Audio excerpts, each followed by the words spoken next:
Okay, so we are here to discuss yoga and yoga philosophy. I think we all have heard the term yoga means union.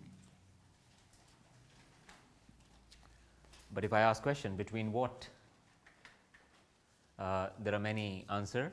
They come from all over. But I would say to start with, yoga is a union between you and you. So, instead of calling it individual consciousness or supreme consciousness, or there are many big terms, just call it a union which is happening between you and you. So, first you on the board is a you, what you think you are. So, first you is my idea of who am I, and then second you is the reality. So, first you is a you, what you think you are, and then second you is the reality of who you really are. So, yoga is not just the union of these two you, but on top yoga is a journey from this you to that you, or this you to this you, or that you to this you. You can make it either way you want to make it. On top of this, there are many definitions of yoga, like there are different scriptures and they are trying to define yoga in a different order, but I would say it very differently, that we all are perfectionists looking for perfection. We all are perfectionists looking for perfection. What do you think about this statement? We all are perfectionists one way or another looking for perfection. So, the very first step or the very first statement here, that we all are perfectionists and looking for perfection, and I would say we are looking for perfection in action. Not just perfection, but we are looking for perfection in each and every action we make. We all are perfectionists one way or another looking for perfection. But what does it mean by perfection? What does it mean by perfection? I went on using a term on the board, but it seems like there is a possibility that we may have different meanings of what perfection is.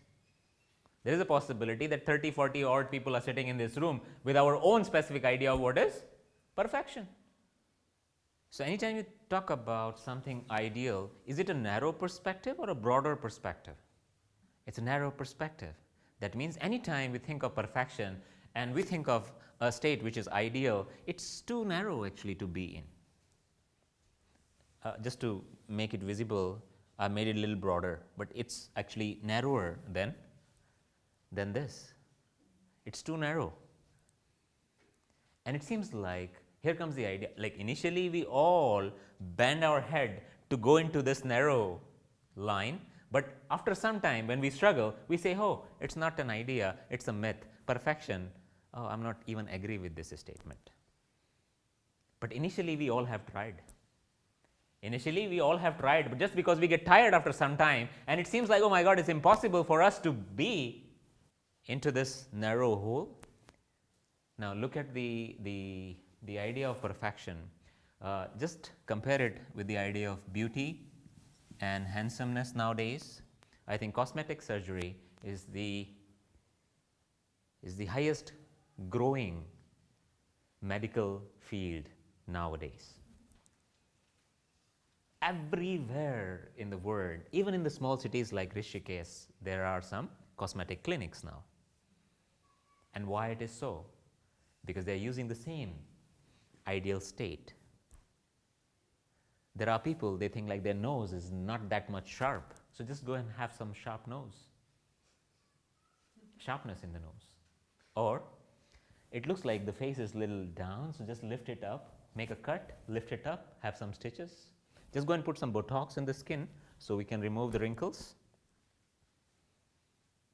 Change the color of the eye now and then. Many things are happening. In the name of what? Ideal state, perfection, because we all are perfectionists, and cosmetic surgeons or cosmetic clinic, they are using this urge of Like we all have this urge to be perfect. And they have told us what is perfect, and we all want to be in that category.